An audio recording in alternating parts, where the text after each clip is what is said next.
sa ginagawang kalsada dito sa amin hanggang dito sa Corbada, umabot na yung rough road. Para akong engineer boss, eto na yung sitwasyon ngayon dito. Ito rin yung traffic situation, very light to moderate. The weather is good, the weather is inviting. Hindi ako pwede mag drip dito, madulas eh. Pero pagdating ng hapon, sobrang traffic dito boss. Padaan super good mood ako ngayon kasi yung nagdaang Biyernes, Sabado, Linggo ay naging maganda. Sa mga naka-follow sa akin sa Facebook, naging successful yung mga sinalihan kong motor show. Nasabi kong successful kasi walang nangyaring masama, nakauwi kaming maayos. Yung event naging successful din kasi yun nga, walang nagkagulo, naging smooth ang lahat. Although dun sa King of King event may nagreklamo dahil hindi siya nanalo. Ang sabi naman ng organizer, late kasi sila. Yung nga daw tiga Mindanao or Visayas hindi na late, yung tiga Manila na late.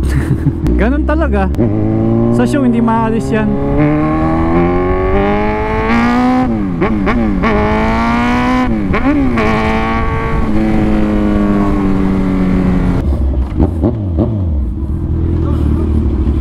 Ito pa yung huli kong karga sa racetrack eh. Pati yung gulong ko, yung tire pressure, hindi ko pa naibalik sa normal. 32, pareho. Walang hirap, walang stand. Atras ka. Sabi yung pag okay na na. Yun oh, tignan nyo, 29 lang yung likod oh. Bala mo masyas na yaman eh, pero double check tayo. Sayang eh, tuna ako rin kayo eh. Nakaka proud pala pagka may ganyan yung gulong no. Matagal palang nawawala eh oh. O sige, okay na yan. Munta ko ka rin na.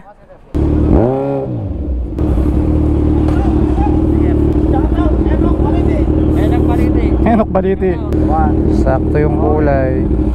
Ay, shoutout nga pala kay Dekalidad Print Shop, galing sa kanila yan. Thank you na. 1,000 yung binigay ni Alfred sa aking sticker eh. Siguro yung natira na lang ngayon after ng event, mga 150 pieces or less. Hindi ko kasi matansya, gawa ng binigay niya sa akin isang balot, 1,000 pieces kaagad.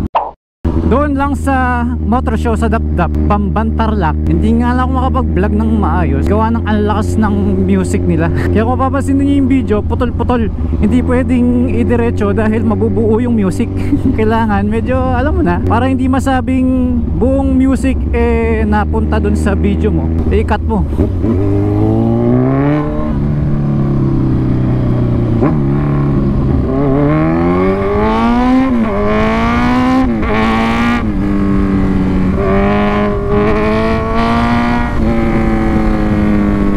Sa Facebook pa naman may mga music na binibigay sila like sa Reels, kaya lang after ilang araw sasabihin niya copyrighted. So hati kayo ng kikitain ng may-ari ng kanta doon sa video mo. Although hindi naman siya violation, pero minsan kakabahan ka eh. Tamang-tama naman pagkatapos natin doon sa Dapdap, di barangay yun, di ba? Umattend tayo sa King of Kings sa Caloocan. Big event yun at bawal bumomba doon. So kita niyo yung big difference nila. Yung talagang show without bomba at show na sangkaterba yung bumomba. Sabi ko nga, kanya-kanya sila ng rules pagdating sa motor show. Lalo na iba-iba yung nagpapa-show, iba-iba rin yung mga hurado. May mga show nga na best in carbon, sa iba wala, best in paint, sa iba wala. Kaya maganda kapag ka nagpo-post sila, pinapakita nila kung ano yung mga category na pwede mong salihan. Kasi minsan baka mag-expect ka ng best in paint, wala namang ganun sa contest. So paano ka makakakuha, di ba? At importante sa lahat, huwag kang malilate. Lalo na yung mga big event like dun sa Caloocan, bawal na bawal po malate doon. Sa dami ng mga participants, hindi lahat kayo maaasikaso. Nung dumating ako doon, alas 3 ng madaling araw, inilapag ko na kaagad si Reader. Hinanapan ko na siya ng tent since doon tayo sa row 110. Kaya ayun, naging okay naman. Bandang alas 5 ng madaling araw, doon pa lang kami nakahanap ng hotel. Kaya ayun, puyat-puyat ang kuya mo. May iba lang guys, meron nga pa ng bagong helmet model na lalabas ang Geely Helmets Philippines. Kamukha siya ng Rurok. I mean, hindi naman siya super 100% na parehong-pareho. Hawig sila. Hindi naman kasi pwedeng pareho eh. Di ba makaka-copyright sila. Pero nung nakakita ko yung shell talaga, ito yung sample. Di ba? Ang ganda. December 14 siya na release, kaya pwede ko siyang i-post ngayon.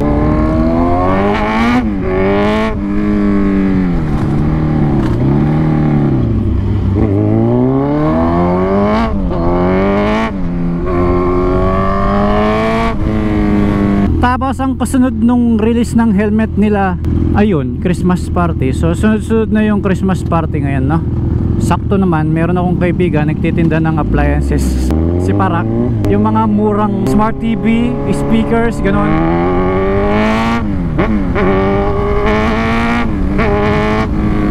Isipin mo yung 45 inches na smart TV, 7,000 pesos lang. Hindi nga lang siya branded talaga. Sony, Samsung, ganon. Di ba? Walang 7,000 na ganon. I mean, kung pang giveaway mo lang sa Christmas party, okay siya, di ba? TV pa rin naman yun. At kung napalanunan mo siya ng libre, di ba? Pwede na. Nung ang hindi pa ako kumikita ng malaki, Ace lang yung brand ng TV ko nun eh. Passion. Mabibitin tayo dito, boss. Yun, kinuhanan ko ng buwelo eh, no? Dito tayo. Yan. Pag kinuhanan mo ng side to, madudulas ka eh. Ay, iba na yung uniform ng mga traffic enforcer dito. Dati blue yan, di ba? Nilagyan na nila ng yellow siguro para mas dagdag visibility, di ba? Yan lang ang problema, nakatutok sa mukha ko yung araw, ang init.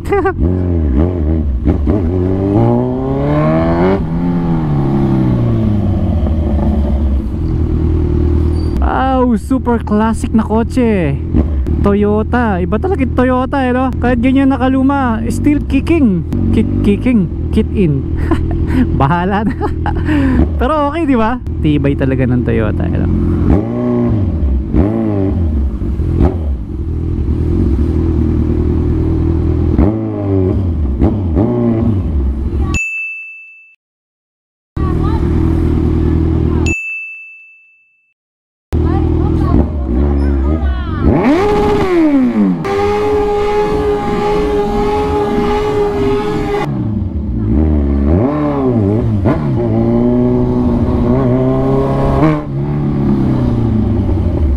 Bomba daw eh.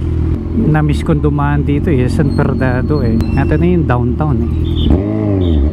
Ito yung dating nasunog na palengke, ngayon talagang nire-renovate nila. Yun oh, mas maganda siya oh. Ganyan na pala yung itsura ngayon, no? Lawak yata ng parking nila. Kung sigurong hindi aksidenteng nasunog yun, no? Ganun pa rin yung itsura ng palengke.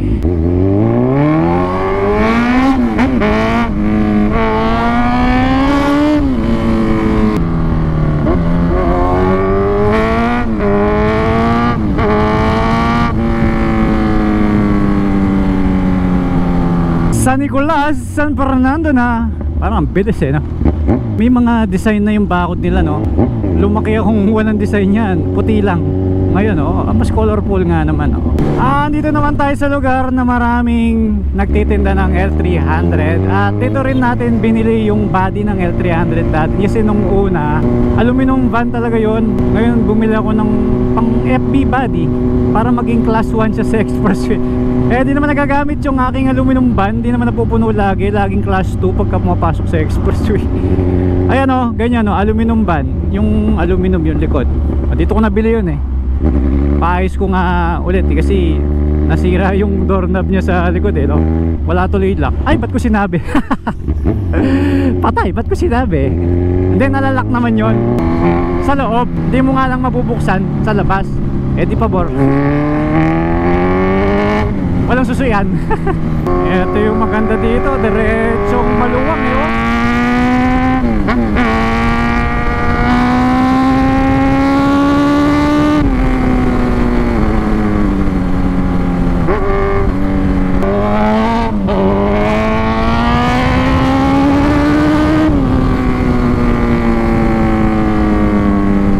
sabi nga pala ni coach nung nag-racetrack tayo, di ba? Hindi pa 100% pang racetrack yung ating gulong. Dahil ang pang racetrack daw is yung Rosso Corsa, mga 3 ganun. Ito kasi Rosso 4. Pero kahit pa paano yung ating pagbanking sa racetrack, nakuha ko naman yung posturang gusto ko.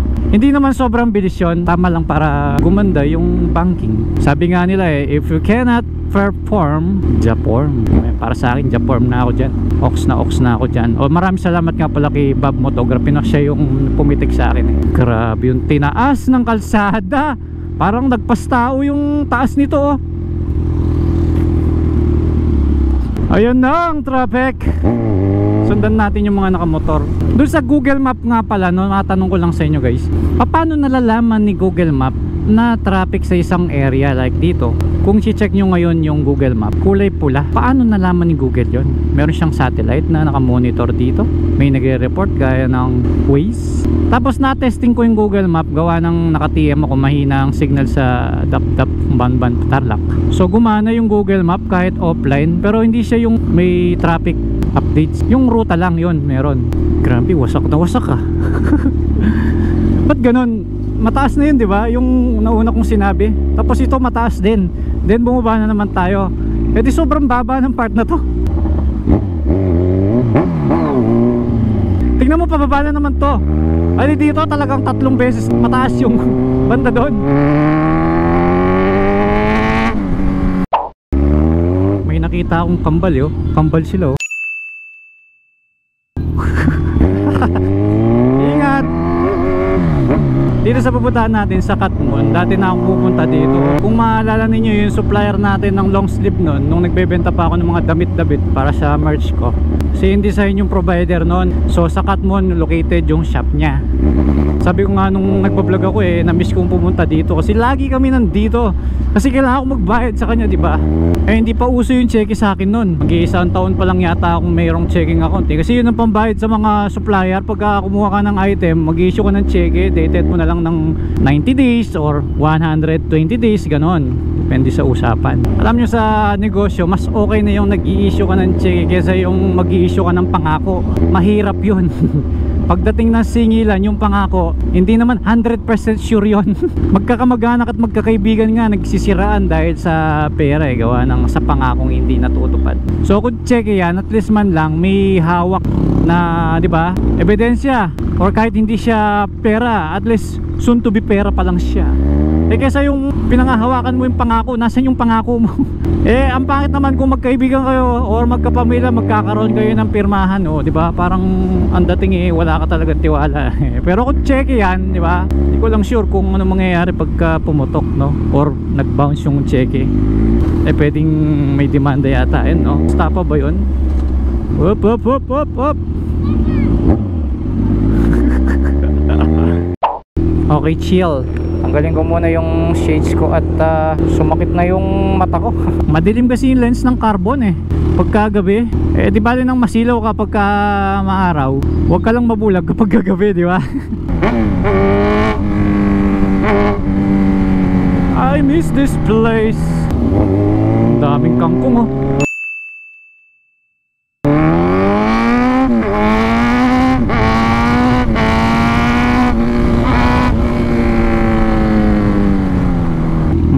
Nakikita akong yellow doon. Lapitan natin. Mustang GT oh.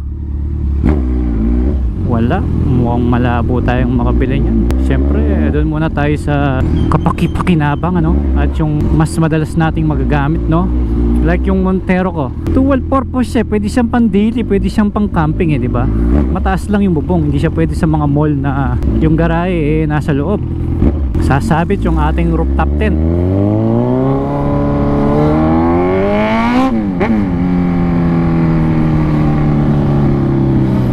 Ito na yung Camellia. Wait lang. Chat natin si Pitts. Ayun yung lugar nila pagpasok doon doon na yung bahay nila. Ito si Pitts oh. Asan yung Vista Mall? Ayun Vista Mall. Where na you? Vista Mall. Loob ko Ken. Oo sige. Nagpapasundo si Pitts. Hindi naman ako makakapasok sa bahay nila. Ay hindi naman ako makakapasok doon sa gate nila. Eto na yung Vista Mall, my favorite dinadaanan. Kaso sa mga ganitong oras dami pa rin tao eh. So huwag tayo masyadong bumomba. Pitik lang. Ang daming nakakakita, baka hindi na tayo makadaan dito eh. Pero bang pick up ng Bulacan Provincial Jail o rekta kulong na tayo. Maganda rin yung eco dito ah. Ayun na si Pitts oh. Ang bilis eh no? Yun ang maganda sa kanila eh. Hindi ka basta-basta makakapasok eh. Kailangan mo sunduin yung tao.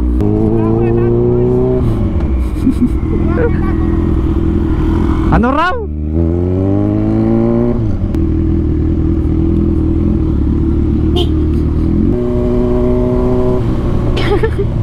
Ayan guys, sobrang tahimik dito. O diba? Kahul lang ng aso yung naririnig mo. Masarap tumira dito pagka ano no, kaso bawal yung maingay no. Dito puno na ng bahay pero wala, ang tahimik pa rin no. Medyo nababangking tayo ng konti dito oh. Pero dahil pagkatapos nating mag-ride sa racetrack, super confident akong i-ride tong Z1000 natin no. Siguro sa susunod na magpapalit ako ng gulong, sundin ko yung sinabi ni coach na Corsa na lang yung bibiling kong gulong imbis na Rosso 4. Pero ito kasi yung pinaka-latest ng Pirelli, Rosso 4 eh. Kaya tinry ko lang. Although okay naman siya sa racetrack eh. Ayan no. Diba? Hindi siya magaganyan kung hindi siya masyado capable sa truck. Nakikita ko po kayo nagpunta ng Vista. Oh, sticker mo. From the Kalidad. Alfred. Ha? Nanginginig. Thank you ha. Oh, yung sa tropa mo, bigay mo rin, no, yung dalawa. Dikit mo sa bike na. Yan, thank you. Ikaw, anong pangalan mo? Pits for speed. Ayun. Anong hobby mo? Kumain po. Akala ko manood ng teleserye. Pakita ko ba yung picture mo? Wag. Kanina nga pala, bago ko lumabas ng gate namin sa subdivision namin, no, inabutan ako ng ganito ng mga guards. So bukas daw kasi may Christmas party sa kanila. O yan, yung pag-uwi ko, abutan natin sila. Tsaka yung mga marshal. Kasi hindi naman lahat ng dumadaan dun inaabutan nila ng ganito eh. Masaya lang ako kasi di ba kilala nila tayo. Yung pa namang mga security guard dun, every after 6 months nagpapalit-palit sila. Pero pinagtataka ko, bago yung mga guard ngayon, kilala nila ako no. Bagay, hindi naman kasi madami naka-big bike dun sa lugar namin eh. Kaya nare-recognize nila kaagad ako. Nag-diet si Pitts eh. So yung mga binigay kong gears sa kanya, hindi kasya nun. So ngayon kasya na oh. Pakita mo nga yung gears oh. Unahin natin sa boots. OG boot. Sa wakas kasya. Pati yung jacket oh. Talagang nag-diet ka para dyan. Hindi pa nga nasusuot to oh. Oh, pugi. Tara, diretso na sa monumento. Tuki Jerek. Ah, okay. Pati si 5J Customs, so sasama.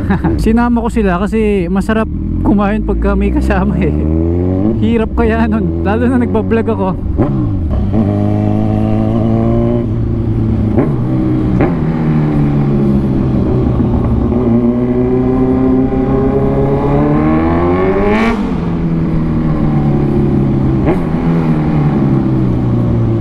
Wait lang guys.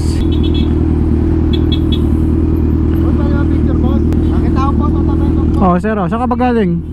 Hello po. Saan ka ba galing? Taga dyan lang ako, lagi kita. Ah, kaya pala eh. Nakita ko yung stay niya ko lang. 30 minutes. Pare, Makol. Kasama sa vlog. Thanks. Pare, Makol. Oh. Ingat din. Boss oh. Nandiyan na daw tayo. Okay lang, thank you ah. Bye boss, thank you. Talagang nag-gears pa si Pitts eh no? Lapit lang niya eh. Ang original plan sa pagpunta ko sana dito, manggagaling ng monumento. Kasi same yung dinaanan ko eh sa mga previous vlog. Na-vlog na natin to lugar na to eh. Gusto ko iba naman yung ruta. Pero nagahol sa oras. Kaya ayun, sinulat ko na lang yung MacArthur Highway. Ah, mayroon pa palang eskwela dito oh. La Consolacion University of Philippines, Malolos City. Kaya palang daming kainan no? Thank you boss. Naka-vlog po ah. Oo. Ayan. Bakit? Meron kang gustong batiin? Meron po. Sino? Alam mo. Ang gulo mo. Shoutout po kay Justin Bartolome po. Okay. Sige lang, sige. Thanks. Thank you. Anong ginagawa nyo dito? Galing lang po kami ng ano, Pampanga po. Ah, Pampanga pa? Pitts, is your order? Ah, sa akin po yung dalawang to. Hindi po, ito po yung sir rib. Hindi, kaya ko naman yan eh. Thank you po. Thank you boss. Sticker mo, boss. Thank you. Bye. Thank you, Ito boss. yung gawa ni, si Boss Alfred. Ano, boss? Delikatad. Akala ko delikado. Thank you, boss. Ikaw. Andiyan pala ka. Oh my God. Eh, subscriber natin, matagal na yan, di ba? Ano pa lang? Sa ano pa yun? Ang mga unang year na pag-vlog ko pa lang, nandyan na yan, di ba? Sige, vlog ko. Ano daw masasabi mo sa pagkain? Anong masabi ko sa pagkain? Oo. Ito naman ako nakakakain. Hindi, parang kumain ka na daw. Ba't kabuisitan mo? Yun o. Loyalist. Eh sila, kanina pa sila sa labas, ayaw nilang pumasok. Ano masasabi mo sa pagkain? Sir, may tanong ako. Anong masasabi mo sa pagkain? Solid po yung pagkain dito, boss. Ikaw, sir, liga. Anong masasabi mo sa pagkain? Masarap po, masarap. Ah, talaga? Ikaw, sir? Yummy. Ah! Anong ginamit niyang Anong ginamit niyang biyertos? Anong ginamit mong kubiertos? Eh, nasa damit niya. Ano spoon? Sir, here's your order. Sir, anong masasabi mo sa pagkain? Ano to, sir? Bago ka sumubo, sa tingin mo, magkano yan? 250. Malapit na. Malapit. Nasa Lower, 200, 209 lang yan. Mura ba? Mura.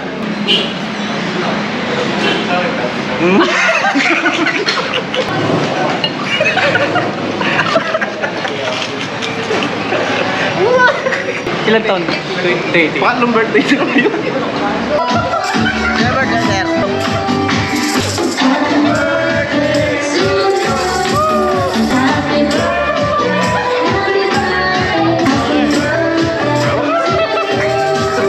Thank you, ma'am.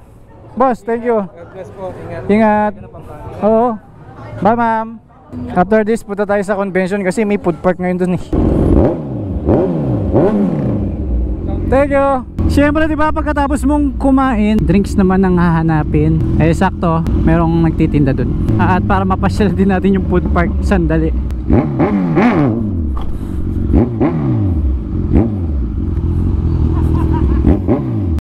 Ayun sila, oh. Rainier, Mga nakabike, masasabi mo oh. sa pagkain? Ang sarap. Alright. Kahit gutom, mukhang busog. Busog. Sama-sama kayo, iisa lang yung lugar ninyo. Ayun guys, nandito ulit tayo. Order naman tayo. Pitch for speed. Okay po.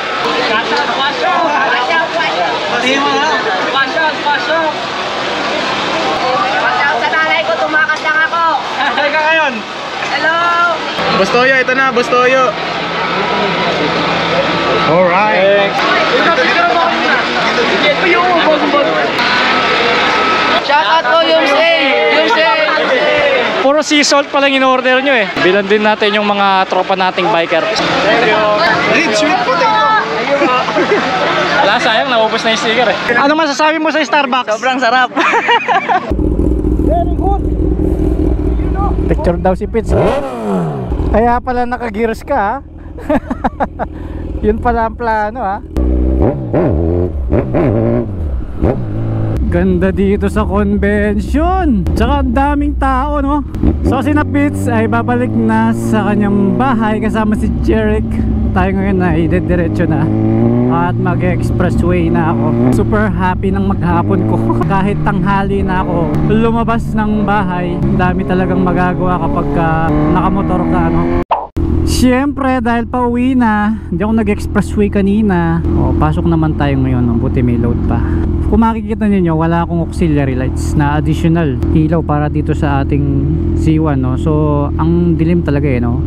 Gagawin natin ngayon, pagdating sa bahay, install natin yung Future Eyes na maliit na auxiliary lights doon. At naka wireless switch din siya. So kasi dito kahit high mo, ala oh. Ang hina ng ilaw. So naka clear lens ka nga, mahina naman yung ilaw mo. So medyo umulan kanina dun no. Kaya nilagay ko tong kapote ng tank bag ko.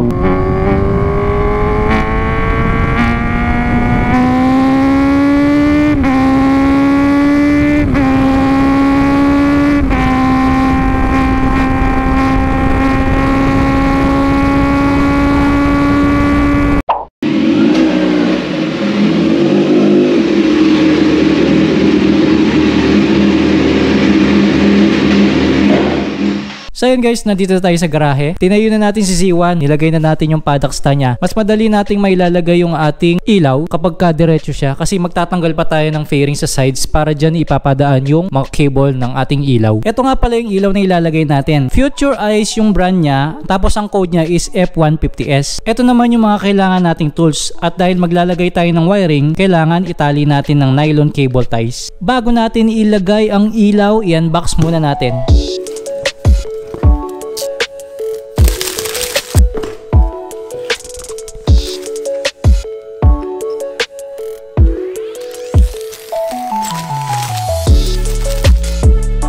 Dahil plug and play lamang ang ilaw natin, di na tayo gagawa ng tutorial kaya ipapakita ko na sa inyo ang result in 3, 2, 1, let's go!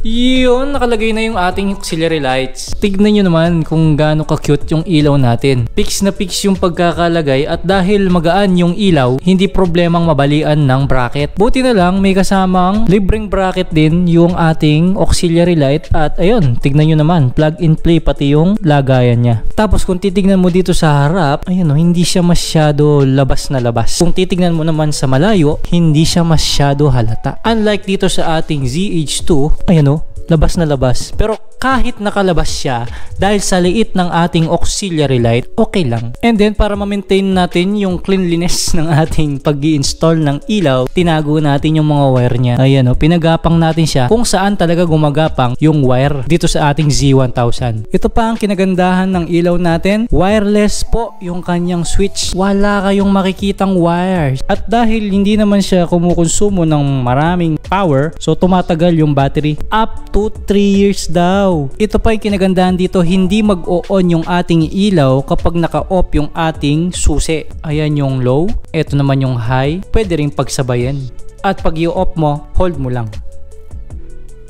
Iyon. Ngayon naman, ilabas natin ang Z1000 at tignan natin kung gaano kalakas ang in-install nating auxiliary light. Alright, nasa harap na ng bahay si Z1000. Medyo madilim naman dito kahit may mga ilaw yung mga bahay. Tayin ko yung ilaw ng GoPro. Ayan, wala na kayong makita Switch on natin yung Z1000. Yan.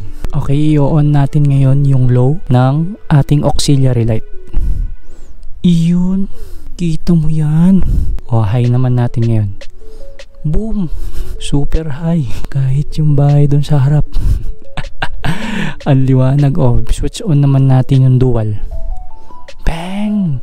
So meron ka ng high doon at meron ka pang low. So ginagamit ito kapag ka super madilim. Kapag nasa province ka at total black yung kalsada, walang mga street light, okay na okay to. Be responsible nga lang sa paggamit nito guys. Sobrang liwanag kaya lagi mo lang siyang ilo kung di naman kailangan. Kita nyo naman, yung guhit niya dito mahaba hanggang dun. So yung kalsada mula dito hanggang dun sa kanto namin, kitang kita.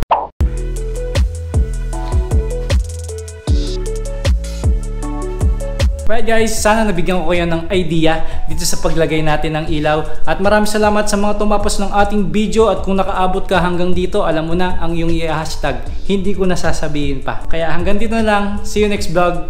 Read for Speed.